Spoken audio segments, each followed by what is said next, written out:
I was just on mute there, so. Okay, Mr. Alana, how are you?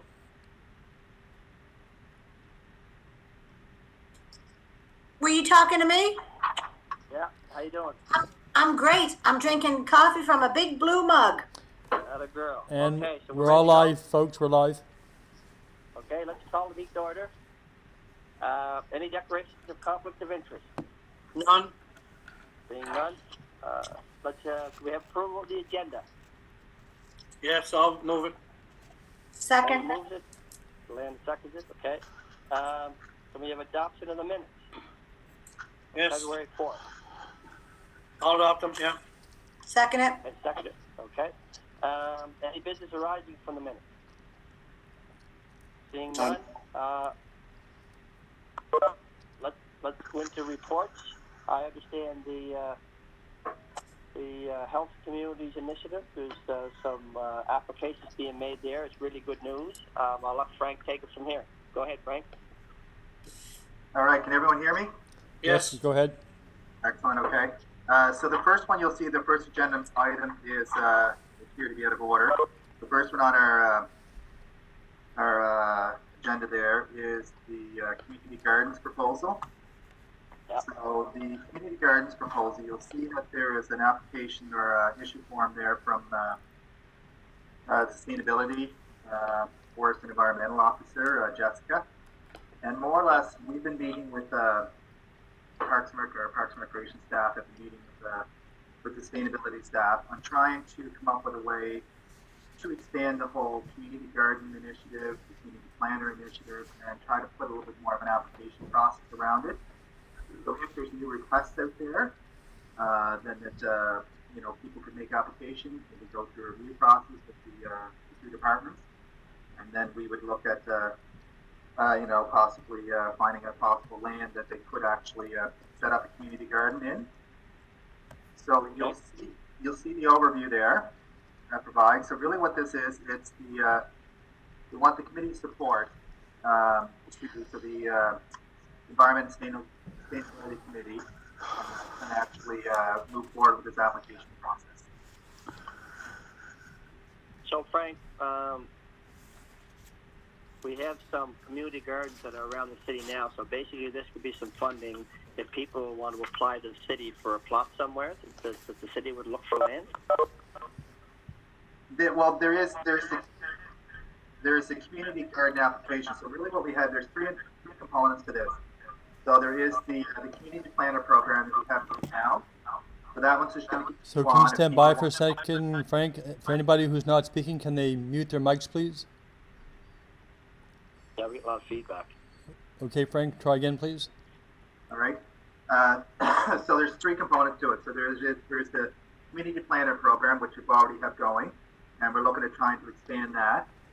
That'd be one aspect of it. But then there's this next part, the community garden program. So right now, the only community garden the city is directly involved with is Death Per Se. And we would like to see, is there an actual interest out there to look at expanding community gardens in other areas of the city? And having said that, if it was going to expand in other areas, then it very likely would be within a park. So they're asking us, if they put the application out there, people send a request and there's some interest, then more or less then we would work with them to identify a possible park location in that area. Okay, so this information would go on the city website to let people know that if it's something they're interested in, they would apply. They would apply, yes, that's correct, Councillor Bernard. And ultimately, at the end of the day, who knows? We don't know what kind of interest there will be, but we wanted to have a formalized process. Sustainability has been trying to, and they've been working well with us, so we've been trying to put some more, guidelines around these applications, so it's not haphazard. So this is a more formal process that they would make applications. The two departments would review them and decide if this is something we'd like to move with. Sustainability would offer some, I believe in the application they talked about offering some support. Okay. Excellent. Anybody have any questions on that? No, I'm good. You're good? Yeah, like as I say, as long as it's out on the website and everything, so people know about it, Mr. Chair, and they can apply for it whether they do or not. You know. Yeah, it's up to them. Yes, exactly. And what's the cost to us, Frank? As of right now, we don't know exactly what the cost would be. And sustainability would be the lead on this when they come in first, and then they would work with us. So it's just more or less defining of the interest. Okay. We would decide, after that, and if there was if there was money available, that the sustainability was able to attain in their budget, then we would look at entertaining. Excellent. That's What important. I can add to that, Councillor Ramsey, is so this is coming from a $31 million Healthy Communities initiative from the federal government. Correct. And it looks like the city of Charlottetown could apply for up to $250,000 for these three different projects that Frank's going to talk about. So healthy community gardens is one. Councillor Bernard, actually, that's the other application there. Sorry, this is the community gardens one. This is the one that the sustainability is the lead on. Yep. Yeah, this has nothing to do with that one, Chair. Oh, They get out of order. They get out of order. Sorry about that. Okay, but I still thought that there was some funding from that. That still go towards the community gardens.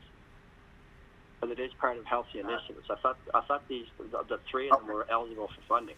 Okay, yeah, you could actually, I see Nancy nodding. Her volume is, that is probably one of the projects they're actually looking at putting into the healthy community. Correct, Nancy? Nod, yes? So that's part of that $250,000 that I'm talking about. Okay, yeah, sorry about that. You are correct. Okay. Say that again? Yeah, you are correct, Councillor. All right, so if no other questions, the next one is the, and I really like this one, Frank. You want to explain this one with the park benches? Okay, Healthy Community Initiatives? So the next one is the Healthy Community Initiative funding. So as Councillor Bernard alluded, the first one, that community gardens proposal, they're looking at having that as part of this application process as one of the projects. So they could potentially, if we get requests from the communities, they could fund it. Along with the Healthy Communities Initiatives, they've been working closely with our department staff, Nancy and Dean, to come up with a number of different projects. And you'll see in the issue summary, it lists this fund actually has, as Councillor Bernard alluded, it's across the island. It has potentially $31 million in it, and you could get up to $250,000 in funding. So sustainability and Parks and Recreation have been meeting, and sustainability is going to be submitting the application. But as you'll see, listing all the projects there, majority of them are in Parks and Recreation. So they talk about, the additional bike racks and rest spots. The next one is purchasing outdoor rink kits, and this is something that we'd like to, try to upgrade our outdoor rinks to the next level. It actually helps also with the maintenance of them, and with the weather we've been having, to thaw and freeze, to keep the water in place. There's also the 100 bench initiative that we're looking at doing, adding 100 new benches around the city, and these would be benches that would be left out year round. Then we'd also, as Councillor Bernard alluded to, was the upgrade of additional community vegetable planters, so the planters part of it. Yeah. And then revitalizing unused neighborhood parks. So this would be. Sorry, Frank. No, that's all right. So this is a range of a wide range of ideas that they're looking at putting in the application, and this could be, putting in areas for shade areas within the parks, trying to also looking at types of art and murals to add to the parks. They've looked at, can they put in chessboards that maybe was part of a table. I don't know if Nancy, if your volume's working there, if you wanted to provide more comments on that. You know what? I think I'm pretty excited about this. So the whole idea is to get healthy, vibrant communities.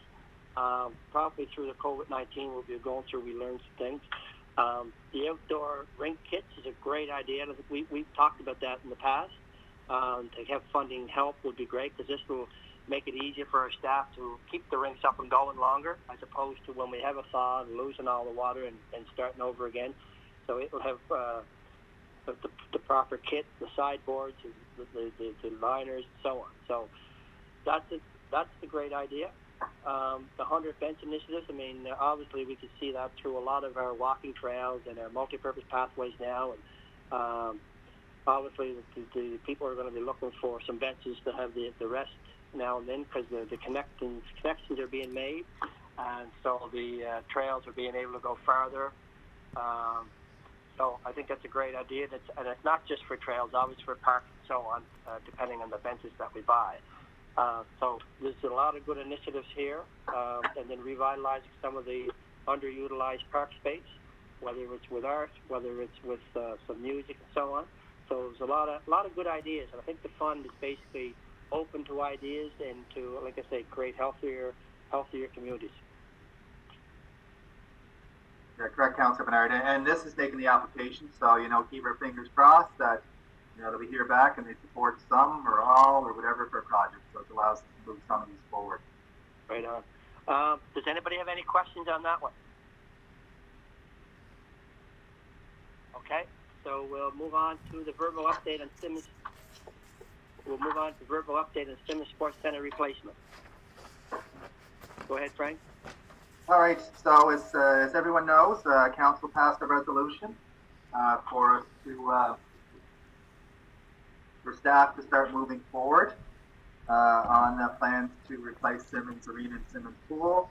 There was a PSA sent out, which I think has got sort of given the public an idea what's going to take place, and sort of clearing up maybe some of the misinformation that was out there, that people were hearing this and hearing that. So right now, staff are in the process of moving things forward. It will take a bit of time at the front end. We want to make sure we do it right. So we're working right now on creating a timeline for this initial phase. We've got in the process right now working on an RFP to award an engineering firm or an architect firm the schematic design consultant services. And we hope to send this out later this week. Then once we get that, we'll hopefully get that awarded. Then we'll give 2 weeks to get that awarded after that. The decommission report will be underway later this week. And then we're working on hiring the necessary services to complete the GHG mitigation assessment report and the climate resilience report. And they're requirements of the ICIP climate change mitigation funding stream. So the deadline for that is the end of April. So we're working on getting those done. So we have those done when we submit our application. And then as part of this, when we're doing the schematic design, we have a firm hired to do that. We will have a public consultation phase of that. So once we have something to bring to the public, we will bring it to the public, get their input, and that's sort of then we'll tweak the design, whatever changes we need to make, and then we'll be ready to hopefully move forward to the next phase. Thank you, Frank. So yes, so that's basically you're right. And so once we have design, we will be going to a public meeting. Let people come in and see what we have on the agenda, on the plans, and they can add input at that point. I know we have internally we've been talking about this facility with the possibility of the walking track included in it, a community area, community room, what have you. So that will be instituted into the design, and I guess once we have a design to go, we'll be going to a public meeting to get some feedback. But right now, the direction is to move ahead on one rink pad and then replacing the pool. Yep. Okay, Mr. Chair, can you hear me, Mr. Chair? I can. Mr. Chair, on the RFP, we've had some issues with the past RFPs. Are we going to go down the same road that we went with a couple of other RFPs, that is design, one package with the design and points, and then another package for the cost or the tender price?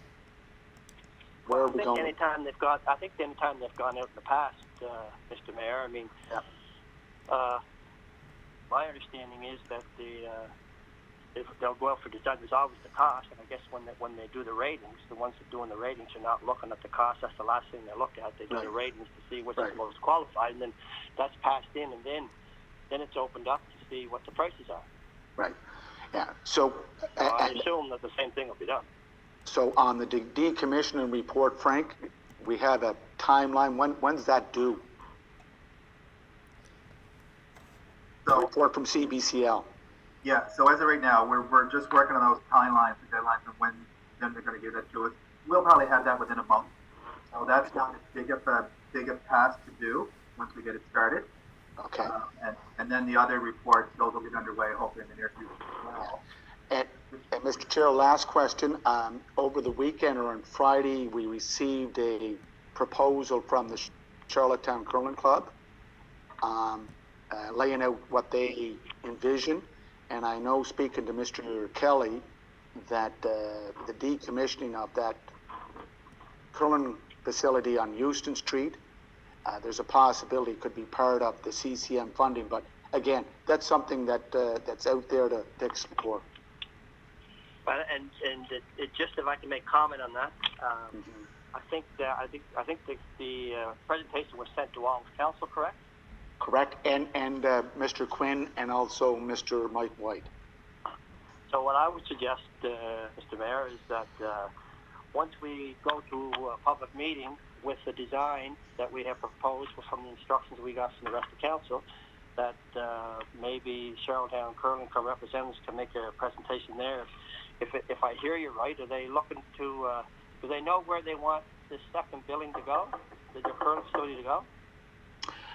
They would love to see it part of the Simmons Sports Center complex, but any options open. But again, synergies are quite appropriate or fit well with an ice rink and a curling rink because they're both using chillers to keep the facility cold and firm for the ice surface. Yeah, okay, so that's the case, and that we've already made it public that we're building one ice pad in Simmons, so I think at the very least that can be made during the, when we have the Public design consultation. They want to give input, yeah, and then that would be the time, probably a good time to make the presentation and get some feedback at the same time. Yeah, and again, just Mr. Chair, the timelines we're looking at for the decommissioning report within a month. When do you expect, or when do we expect to go to a RFP or RFQ for design, preliminary design? 6 weeks, 8 weeks? What do you think? I have, you know what, I think the staff is working diligently towards that now. Okay. I don't know, I'm not prepared to give out dates yet, No. but I know they're working as quickly as they can. They're starting to talk to the different people in the industry. And so, Frank, maybe you have a better answer when you think you might go to RFP. Well, as of right now, as indicated, we are going to RFP for someone to actually do this design, the schematic design, and to the consulting service around that, and also provide us a good estimate of probable cost. So that's what we're going right now to this preliminary phase.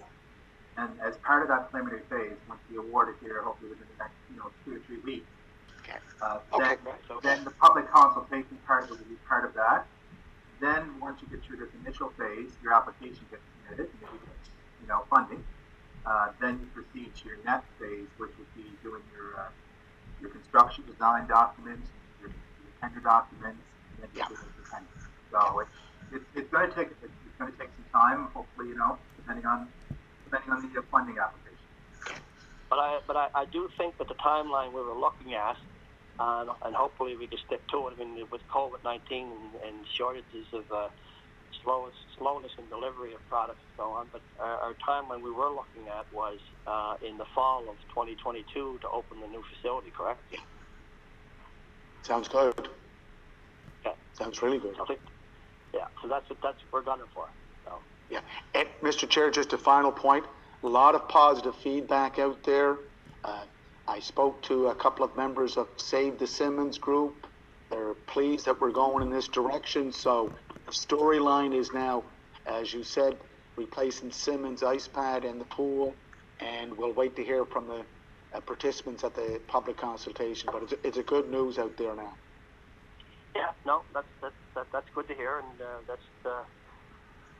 I guess it makes sense. We're trying to appease the city of Charlottetown, and we're getting a nice pad replaced, and hopefully the facility will still house the walking track and the community room, and yeah, it should be an excellent facility for City of Charlottetown residents. So that's what we're gearing for. Thank you. Thank you. Any other questions from any other councillors? If not, I'll put a motion to move into closed session for the last item. I'll move it. So the motion is to move into closed session for section 119.1, subsection E of the PEI Municipal Government Act. So Councillor Ramsey's moving it. Do I have a seconder?